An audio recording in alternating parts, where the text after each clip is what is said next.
As one build comes to an end, we got to start another one. We spent almost 2 years building this FJ40 and we're finally done with it. So the next truck on the chopping block is a 91 extra cab Toyota. This truck already has a small block Chevy 350 in it, which we're going to leave in. We're going to church it up, get it running better. As you guys can tell, this thing doesn't run too well right now. We got to get it in the shop and get to work on it and see what all this thing needs to run like it should.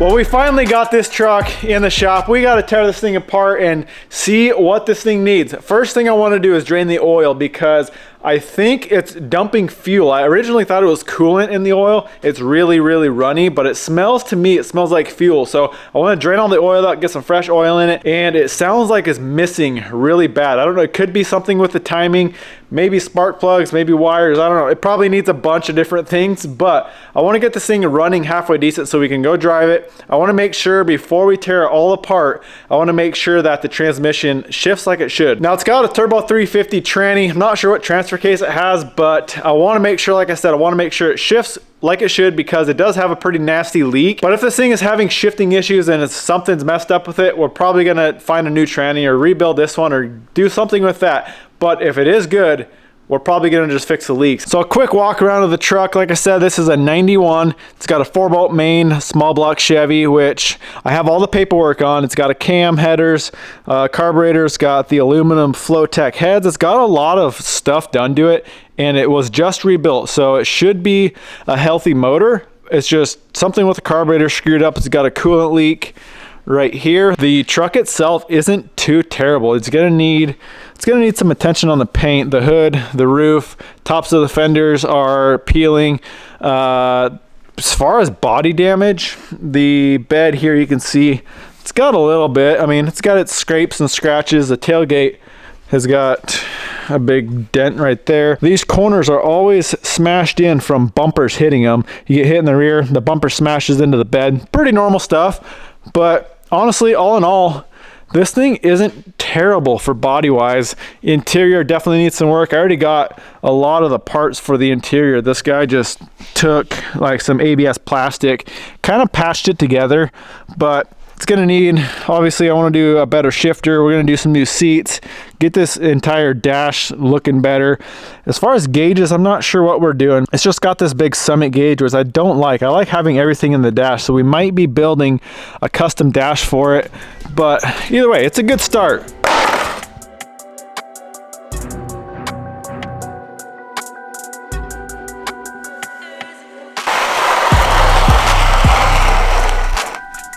Well, that oil definitely smells like fuel, and you can see how like thin it is. Definitely got some gas in it. So I'm gonna pull that carburetor off and kind of, I don't know, go through it. Maybe I'll have to probably pick up a rebuild kit. I honestly thought about buying a new one, but I'm gonna tear that off and see if we can get this one to work like it should and hopefully stop the gas dumping into the oil.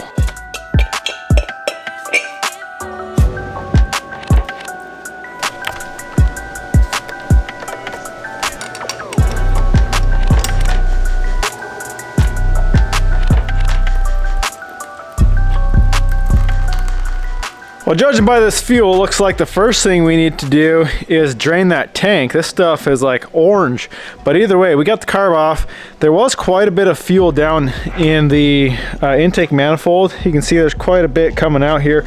I'm not sure what's going on. I'm gonna tear it apart, but I gotta find a rebuild kit for that, just to throw all new gaskets and seals and needle or whatever. I've honestly never even messed with these carbs, so gotta figure out what we need to do to that thing to get it to stop dumping fuel. You can see there is quite a bit of fuel in the intake. I mean, obviously some is normal, but when the gas or when the oil looks and smells like that, we got something going on. Well, I know a lot of you guys hate me for keeping this 350 in this truck. Now, this thing is all rebuilt. So that's one of the main reasons I'm going to keep it. Plus, I have never ever messed with a 350 in my life. Well, actually, no, I take that back. I had one 350 swapped. It was an 85 4Runner, and I messed with that a little bit. That was when I was like 16 years old and didn't do much to it. But other than that, I've never messed with a 350 Chevy. So I kind of want to. One nice thing about it is parts. You can get parts anywhere. The first place I called in town here had the rebuild kit for this carb. So that is one nice thing about having the 350. But either way, we got this whole rebuild kit. So I'm gonna tear this thing apart, figure out what's going on with it, and rebuild it all. If this doesn't solve our issue, the fuel pump, it's still got a mechanical fuel pump on it. It is possible that if this doesn't fix it, that it's the fuel pump itself. All right, let's pull this top cover. Let's see how it looks. Honestly, it smells really bad, but doesn't look too nasty in here.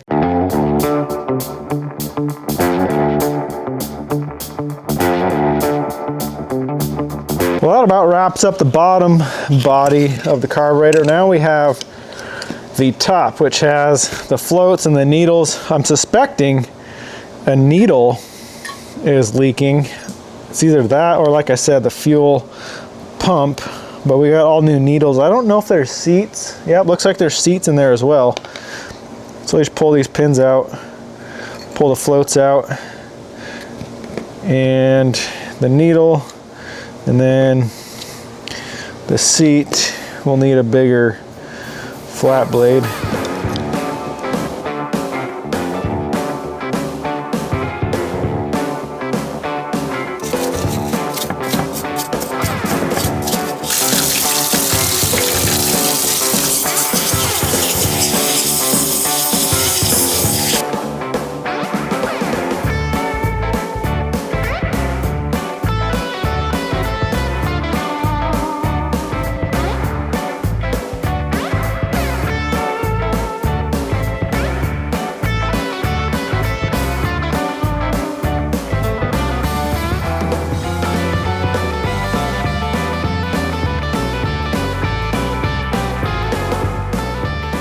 All right guys, got the carburetor back on.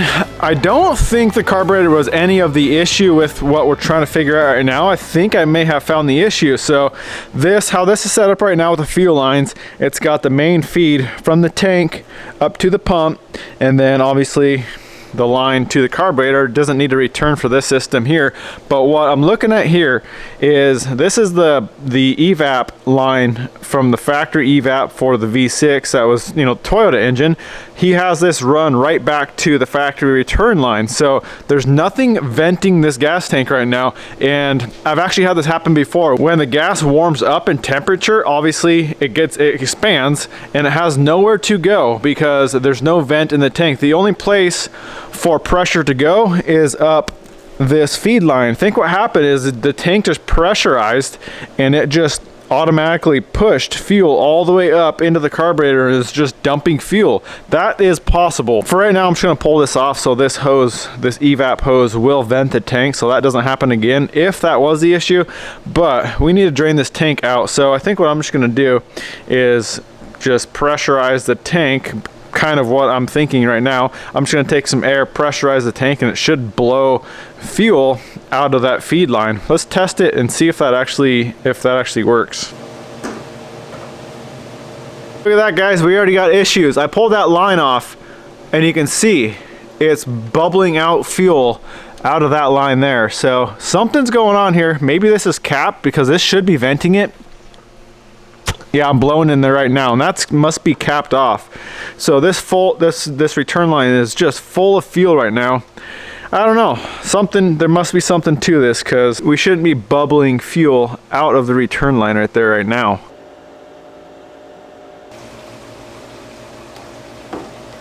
All right, we should be ready to fire this thing up. We got fresh fuel in it, we got fresh oil filter, coolant's topped off. Our battery cables are looking nice and safe over here. Not, you know, not sketchy at all. Other than that, we should be good to go. I'm gonna throw a timing light once we get it fired up. Actually, I'm gonna do this now. We'll just block off this port for the timing advance on the distributor. You wanna do that just so it's not advancing at all. We set our base timing, which I got to Google what it should be on this 350, but there's a timing plate down there, and then there's just a mark on the harmonic balancer. And with a timing light, you should be able to see where this thing's timed. I have a feeling it's way off because when I was trying to start it, it was acting like it was way advanced, and I started messing with the distributor, and it started running a lot better. All right, let's crank this thing over. It's gonna take a bit to pump fuel all the way from the tank up. So we'll get cranking. Once we get fuel, it should fire up.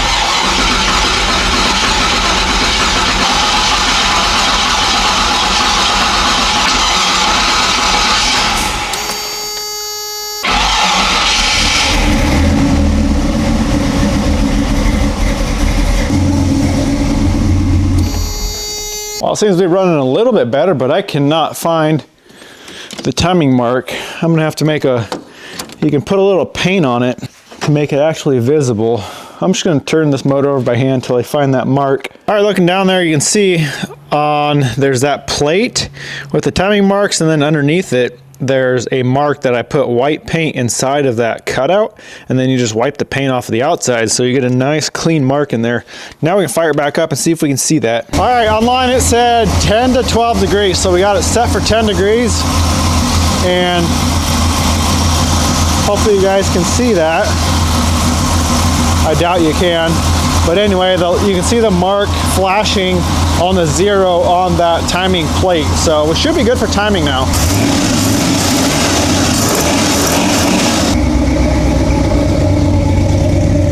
That don't sound too bad. All right, guys, let's go burn around. See how she drives, see how she shifts, see how it runs. Kind of stumbles starting up, but that's minor details.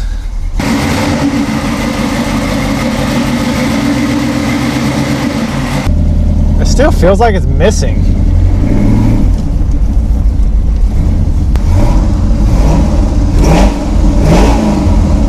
But it still seems to rev fine. I don't know. Well, here goes nothing. Oh yeah, that is some nice alignment. Oh my gosh. Yeah, it's definitely missing a little bit. That's not running very smooth. The goal of this drive is to make sure it shifts. Yeah, it's definitely missing. Training doesn't feel too bad though.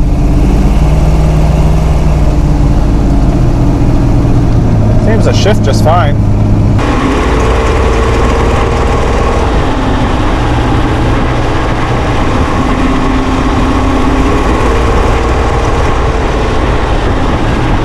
I wonder if this thing's got a bad head gasket, because it is burning something. It almost looks like coolant. Let's get her back to the shop and see what's going on. It's leaving a cloud back there. Hopefully it's not freaking rings, because it's a brand new motor.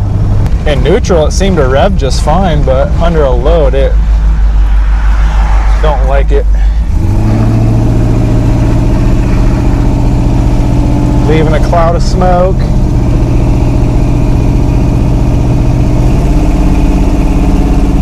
Yeah, that run's not good. Well, let's get these plugs out of here and see if there's anything obvious with the plugs.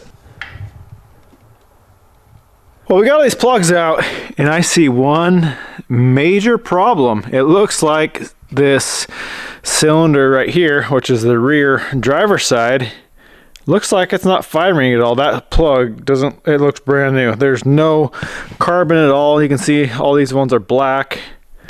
Even this side, not quite as black, but they're definitely firing. This one right here looks like it's never had a spark, or maybe it's compression. That's what we're gonna check now. Now that we are kind of pinpointed on which cylinder it is back here, let's do compression on that cylinder. If the compression's fine, which I'm really hoping it is, being, you know, brand new motor, it should have compression. It's got to be ignition. Something, for some reason, it's not sparking.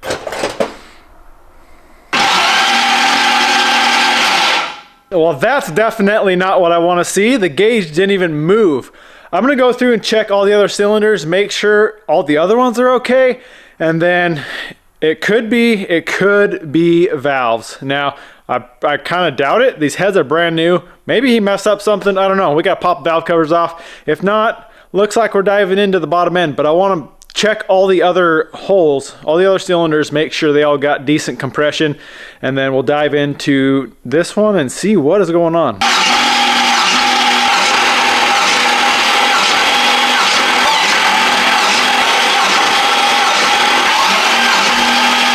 Well, good news, every other cylinder is at 150, but we kind of need 8 to make this thing run right. So let's pop the valve cover off, see if there's anything obvious under there. If not, we're gonna have to pull the head, check out the piston or something. I don't know, something's going on. We have 0 compression.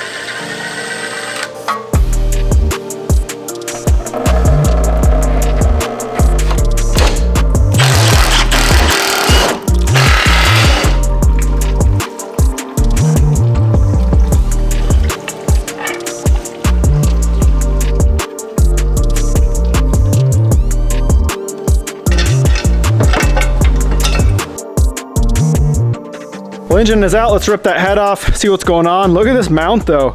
This thing is just about ready to completely fall off. It's barely held on there. So good thing we're doing all new mounts. We're gonna chop all this out of here and just weld on mounts down on the frame and not have 8 inches of leverage off those like 1/8 inch thick little puny mounts there. That is not gonna work.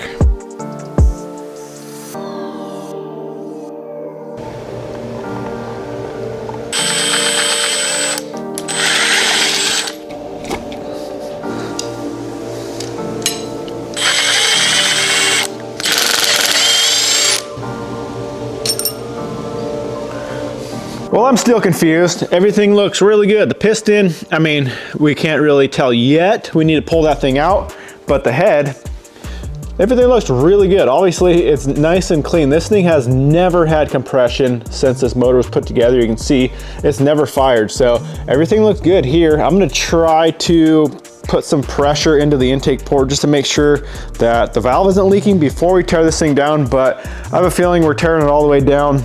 Now, I'm not gonna go through and do all the pistons and rings because obviously they have very low miles on them. We just need to fix this one hole.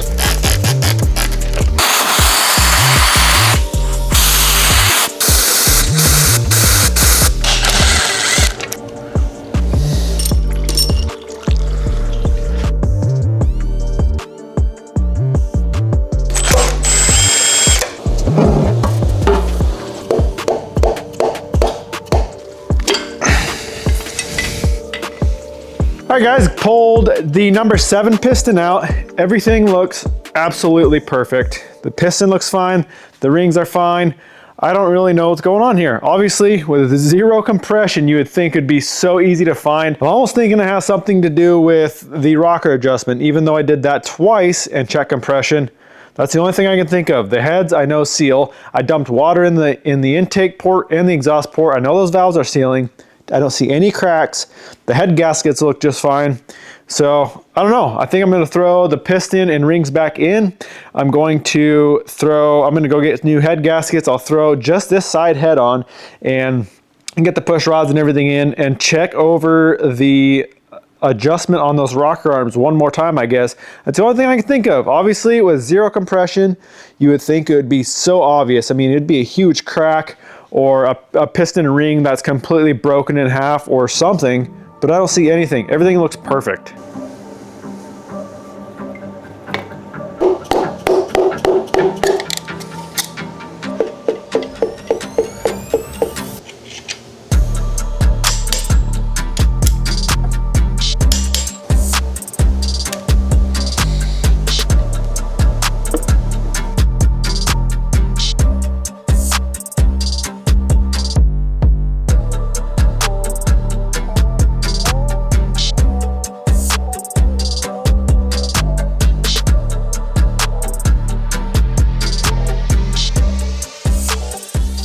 All right guys, we're gonna do a quick finger compression test. Now that we're all together, valves are closed obviously because the rockers aren't even on. We should be able to build some pressure just by turning it over by hand.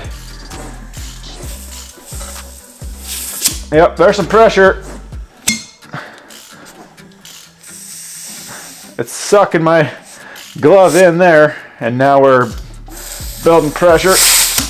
It's definitely building pressure, and we didn't change anything with this motor internally. I just pulled the piston out and I put it back in, pulled the head off, put it back on. So now this has got me thinking, the only thing that's not hooked up right now is the camshaft. Obviously I don't have the lifters or the push rods or anything in, and it's building compression. So I'm thinking it has something to do with either the cam timing on the timing chain, or it's possible that it's just a crappy ground camshaft. It's a nice comp cams. I highly doubt that it's a misground camshaft. I'm kind of thinking it's the cam timing. If the cam timing's off a little bit, you would think it would screw with more than one cylinder, but I guess it's possible that it's just messing with one cylinder. But either way, let's pull the front end of the motor off. We got to pull the water pump, the harmonic balancer, timing cover. We'll check our timing marks, and that's about the only other thing it could be, either the cam or the cam timing.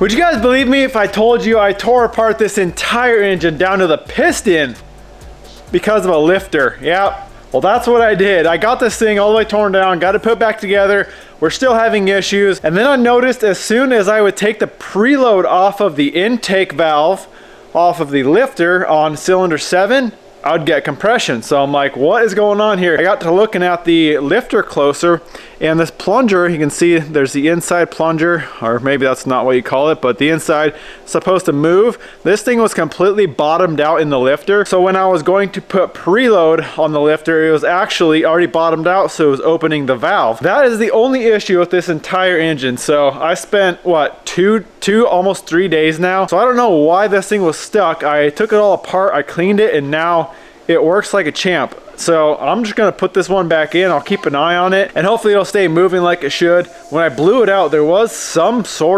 crap inside of this lifter. Obviously with the cam, these are brand new lifters, and this thing was obviously collapsed and stuck right out of the box, as you can tell. So yeah, I should have probably looked into the lifters a little closer, but it was kind of just throwing me for a loop on this thing. Was just acting really weird with the issues. So either way, 2 days down the drain, we found the issue. Let's get this motor back together.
Well guys, we finally did it. This motor is back together, and while I haven't checked compression yet, I need to strap a starter to it after I get oil in it.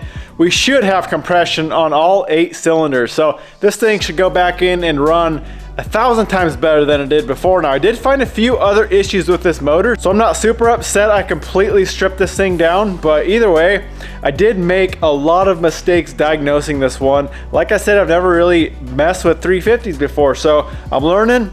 We're figuring it out, and well, we found all the issues with it, so at the end of the day, that's all that really matters. Well, we're not going to put this motor in right now. We still got some other stuff to tidy up on the truck before we drop this thing back in. Now, I'm just trying to decide what I want to do with suspension on this thing. I could do a solid axle swap, I could do long travel. There's a few different things. I could leave it stock IFS, which is kind of boring, I know, but I don't know. I got to figure out what we're doing. So honestly, if I'm going to do like a solid axle swap, so much easier to do with the engine out. So engine will probably stay out for a bit, but we do need to mock up our new motor mounts, like I said. So we're gonna have to at least set it back in. I did buy a smaller distributor that should clear the firewall, so we shouldn't have to move the motor too much forward. I'm thinking if we just go like a 1/2 inch forward on the motor, it's gonna give us more room because it is pretty tucked up to the firewall and we do have some room to come forward. So I think either way I'll move it forward, but smaller distributor is definitely gonna help for that. Well, anyways, guys, hope you're excited for the new project. I'm gonna wrap this video up here. I hope you guys enjoyed it. Why don't you go smash that thumbs up button, comment, subscribe. We'll catch you in the next one.